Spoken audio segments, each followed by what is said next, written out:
রাজধানীর ঢাকা এখন hit island, যার অন্যতম কারণ অবাধে বৃক্ষনিধন ও এসির ব্যবহার, বলছেন আবহাওয়াবিদরা। তাদের মতে এল নিনো সক্রিয় থাকায় তৈরি হচ্ছে না বৃষ্টি হওয়ার মতো মেঘ। এছাড়া দূষিত বায়ু তাপ ধরে রাখায় বাড়ছে গরমের তীব্রতা। আশিকিন প্রিন্সের রিপোর্ট।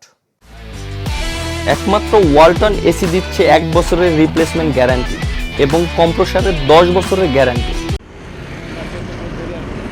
বিশ্বে বায়ু দূষণের শীর্ষে বাংলাদেশ, দূষিত নগরীর শহর ঢাকা। ফলে প্রায় সময়ই অস্বাস্থ্যকর অবস্থায় থাকে ঢাকা নগরীর পরিবেশ।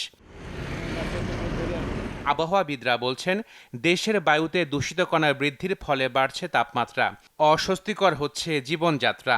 বাতাস উত্তর পশ্চিম দিক থেকে বাংলাদেশে প্রবেশ করছে। আমাদের দিল্লি, উত্তরপ্রদেশ, মধ্যপ্রদেশ, বিহার, ওয়েস্ট বেঙ্গলের বাতাসও দূষিত। সুতরাং দূষিত কণা বাংলাদেশে প্রবেশ করছে, প্লাস লোকাল অভ্যন্তরীণ দূষিত কণার সাথে সংমিশ্রিত হয়ে ক্লাইমেট পলিউটেন্সের ডেনসিটি বৃদ্ধি করে দিচ্ছে। এই সব তাপপ্রবাহ থেকে একমাত্র পরিত্রাণের উপায় হইল বজ্র ঝড় তৈরি হওয়া অথবা স্থানীয় পর্যায়ে কালবৈশাখী ঝড় তৈরি হওয়া। বিদ্যমান তাপপ্রবাহের যে বিস্তার অনেক দিন ধরে, তা বড় এক ধরনের কালবৈশাখী ঝড় তৈরি হওয়ার প্রবণতাকে নির্দেশ করে। সুতরাং এই ধরনের একটা ঝড় যখন তৈরি হবে এবং তখন এই তাপপ্রবাহ থেকে আমরা রিলিফ পাবো এবং স্বস্তিদায়ক পরিস্থিতির সৃষ্টি হবে। এছাড়া গেল বছর থেকে সক্রিয় এল নিনো, ফলে প্রকৃতিতে কমে গেছে পূবালি বাতাসের গতিবেগ, তৈরি হচ্ছে না বৃষ্টি হবার মতো মেঘ।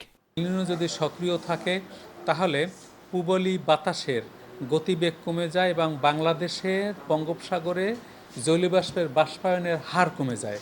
জলীয়বাষ্পের বাষ্পায়নের হার কমে গেলে আপনার বাতাসের জলীয়বাষ্পের পরিমাণ কমে যায়, মেঘমালা তৈরির প্রবণতা কমে যায়, বৃষ্টিপাত হওয়ার প্রবণতাও কমে যায়।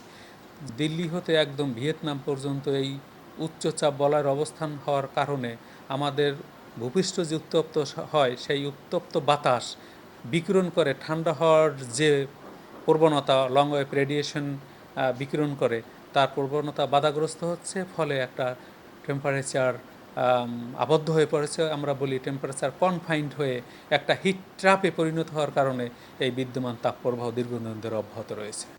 1972 সালে রাজশাহীতে দেশের সর্বোচ্চ তাপমাত্রা ছিল 45.1 ডিগ্রি সেলসিয়াস।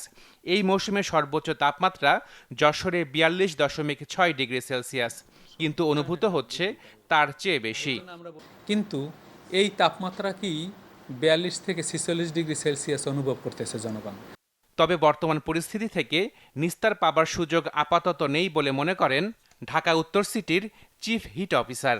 শহর যেভাবে বেড়ে উঠেছে, যেভাবে গাছ কাটা হয়েছে, যেভাবে আমরা পানি, আমাদের ওয়াটার বডিজ হারিয়ে ফেলেছি, সো অনেক রিজনের জন্য বিল্ট আপ এনভায়রনমেন্ট, এত কংক্রিট সারফেসেস অ্যাবজর্ব করছে খালি হিট অ্যাবজর্ব করছে। তারপর thermal radiation from all this air conditioning, cars, transport, সব কিছু মিলে আমাদের আরবান হিট আইল্যান্ড হয়ে গেছে। তাই শারীরিক জটিলতা এড়াতে মানুষের জীবনযাত্রায় পরিবর্তন আনার পরামর্শ চিফ হিট অফিসারের।